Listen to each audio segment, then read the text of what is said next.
Assalamualaikum warahmatullahi wabarakatuh. Perkenalkan, nama saya Afifah Rizka Ananda Harahap, semester 5 Perbankan Syariah, mata kuliah Asuransi Syariah yang dibawakan oleh Ibu Yuslinda SHIMA.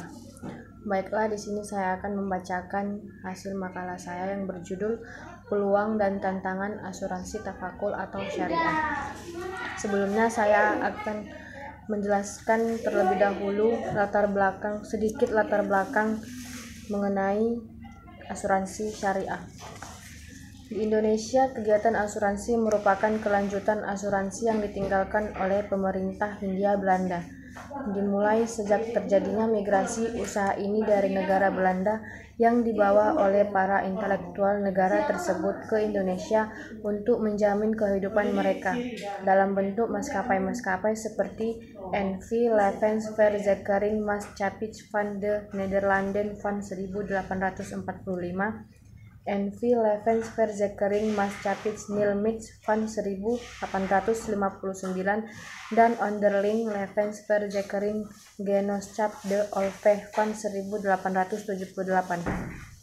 Sedangkan perkembangan asuransi syariah di Indonesia baru lahir pada akhir tahun 1994, yaitu dengan berdirinya Asuransi Tafakul Indonesia pada tanggal 25 Agustus 1994 yang diresmikannya PT Asuransi Tafakul Keluarga yang melayani asuransi jiwa melalui Surat Keputusan Menteri Keuangan Nomor Kep penghubung 380-KMK.017-1994. Setahun kemudian, yaitu pada tahun 1995, beroperasilah Asuransi Tafakul Umum yang melayani asuransi umum. Asuransi syariah dalam menjalankan usahanya hanya menggunakan pedoman yang dikeluarkan oleh Dewan Syariah Nasional Majelis Ulama Indonesia. Ada 5 fatwa yang terkait dengan asuransi, yaitu Fatwa nomor 21-DSN-MUI-10-Romawi-2001 tentang pedoman untuk asuransi syariah. Kemudian Fatwa nomor 39-DSN-MUI-10-Romawi-2002 tentang asuransi haji. Yang ketiga, Fatwa nomor 51-DSN-MUI-3-Romawi-2006 tentang mudharabah musytarakah pada asuransi syariah. Yang keempat, Fatwa nomor 52-DSN-MUI-3-Romawi-2006 tentang wakalah bil ujrah pada asuransi syariah. Yang kelima, Fatwa nomor 53-DSN-MUI-3-Romawi-2006 tentang tabarruk pada asuransi syariah. Ada beberapa peraturan yang terkait dengan perasuransian. Yang pertama, Undang-Undang Nomor 2 Tahun 1992 tentang usaha perasuransian.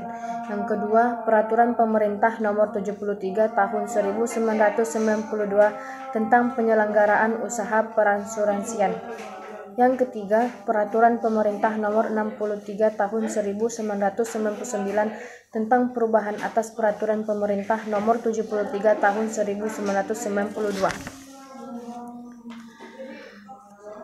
Perkembangan asuransi syariah di Indonesia sejak pertama kali didirikannya Asuransi Tafakul Indonesia, yaitu pada tahun 1994 dengan diresmikannya PT Asuransi Tafakul Keluarga. Hingga sekarang sudah ada 37 perusahaan asuransi syariah termasuk perusahaan reasuransi syariah di Indonesia.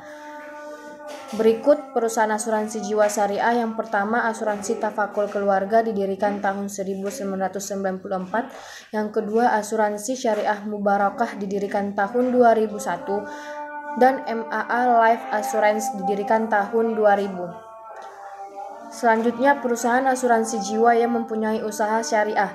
Yang pertama, Vanil Life Tbk Syariah didirikan tahun 2005. Yang kedua, Allianz Life Syariah didirikan tahun 2006. Dan ketiga, AIA Indonesia Syariah didirikan tahun 2006. Baiklah, di sini saya akan membacakan peluang dan tantangan asuransi syariah sesuai dengan judul makalah saya. Peluangnya, menurut jumlah pertumbuhan perusahaan asuransi syariah sangatlah mengembirakan, yaitu 40% setiap tahun, sementara yang konvensional hanya 25%. Melihat pertumbuhan yang pesat ini menunjukkan betapa besar peluang asuransi syariah untuk lebih berkembang lagi.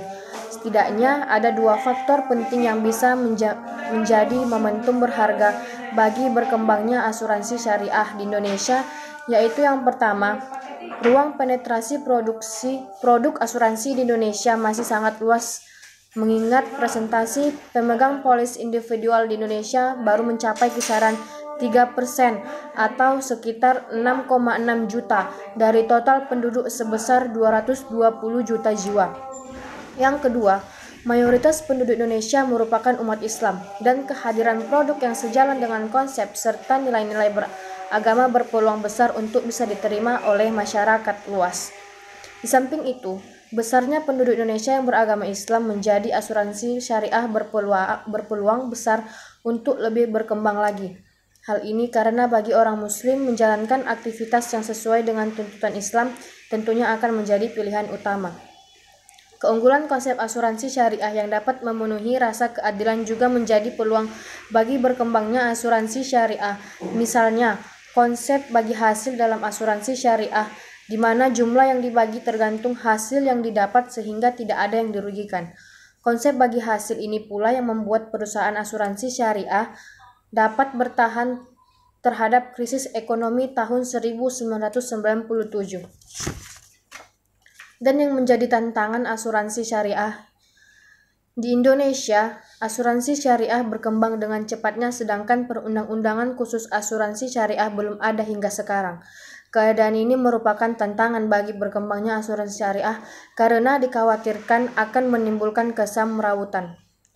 Izin pendirian perusahaan asuransi syariah yang mudah menjadikan banyaknya perusahaan asuransi syariah yang apabila tanpa dukungan aturan yang lengkap justru dikhawatirkan membawa dampak negatif. Pasar menjadi sesak dalam waktu singkat, iklim kompetisi pun meningkat sehingga dikhawatirkan dalam kondisi ini para pemain mulai permisif terhadap praktek-praktek yang sesungguhnya tidak sesuai syariah. Secara struktural, landasan operasional asuransi syariah Indonesia masih menginduk pada peraturan yang mengatur usaha perasuransian secara umum atau konvensional. Kemudian dalam hal PSAK atau pernyataan standar akuntansi keuangan, asuransi syariah kebanyakan juga masih memodifikasi dari PSAK asuransi konvensional. Karenanya perbedaan hakiki dari asuransi konvensional dengan syariah menjadi tidak terlihat. Misalnya, dana tabaruk tidak bisa disajikan dalam laporan keuangan resmi yang ada hanya total premi, demikian juga dengan entry bagi hasil tidak terlihat. Kemudian, modal yang kecil juga menjadi tantangan bagi perkembangan asuransi syariah di Indonesia.